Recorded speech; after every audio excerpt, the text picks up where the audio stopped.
GTM Podcast Vidhura The Wise EP04. Hello everyone. You are listening to GTM Podcast Buddha Stories. Here we listen to stories of the Lord Buddha's past lives to gain a deeper understanding of the Buddhist wisdom. In this series of podcasts, we will learn the lessons of Vidhura the Wise, the man who excels in truthfulness perfection. Before we start, if you have not listened to any of the previous episodes just yet, we suggest you go back listen to them for more understanding on the background story and characters. Please also help us by subscribe, like and share our podcast to support us and help continue the program. Now that we all are set, let us continue with our story. From the previous episode, each of the four wealthy men were reborn in the realm of his desire. One was reborn as King Sakka of Tawatimsa heaven, the second level of heaven. One was Veruna, the Naga king, on the first level of heaven. One Imchibali Venodayan as king of Garuda on the first level of heaven. And the last as Prince Korapayan of Indapati city, who would later ascend the throne as King Dhananjaya. In the city of Indapati, there was a sage of the court by the name of Vidhura the Wise. He was a great orator and lecturer of the Dhamma and was cherished by King Dhananjaya and all the kings of the continent.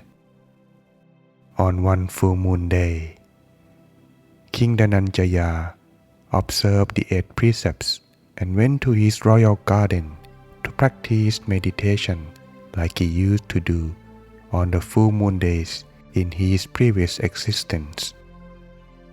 At the same time, King Sakka, the Naga king Veruna, and the Garuda king also wanted to observe the 8 precepts and practice meditation, but their palace were filled with too many distractions. They all made the decision to go to the royal garden of their own friend, King Dhananjaya. Unaware of each other's presence, each king went to a different area of the garden, looking for a place of solitude where they could meditate in peace. With dusk approaching, the 4 kings left their places of solitude and met unexpectedly at a beautiful pond filled with lotuses and clear, clean water. Given the strong bond that they had when they were wealthy men on earth, they warmly greeted each other and found a suitable place to discuss the Dhamma. King Sakka, who ruled the Tawatimsa heaven, started the conversation by saying, "The 4 of us observe the 8 precepts, but do you ever wonder whose precepts are the greatest?"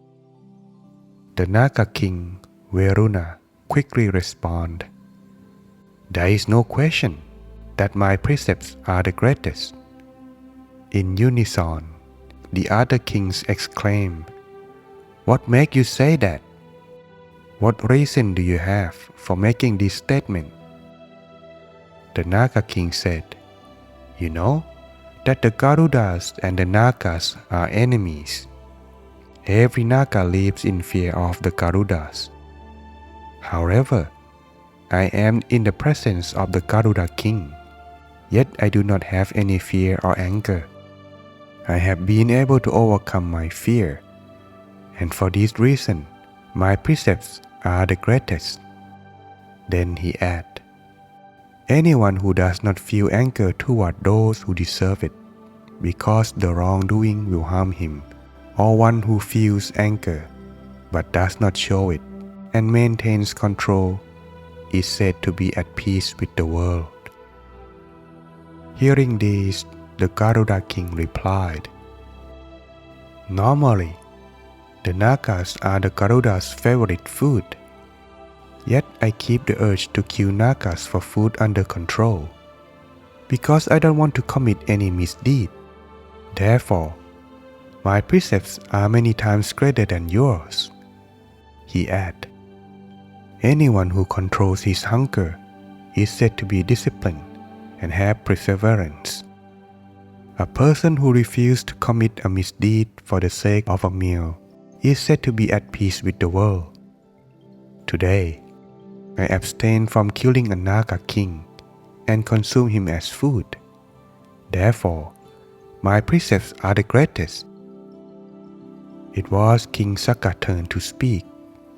He said, "I am the sovereign of the Tawatimsa heaven, and I possess tremendous celestial wealth.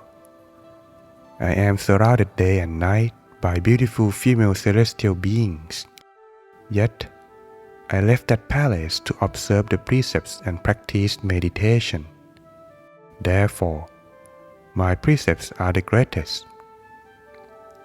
After a brief pause, he added, "A decent person who goes without sensual pleasures, without practicing idle talk, without sexual intercourse, and without any personal embellishments is said to be at peace with the world. Since I have left a life of luxury to practice meditation here in solitude, my precepts are the greatest of all." King Dhananjaya, the owner of the park, was now ready to speak. How will he declare the greatness of his precepts?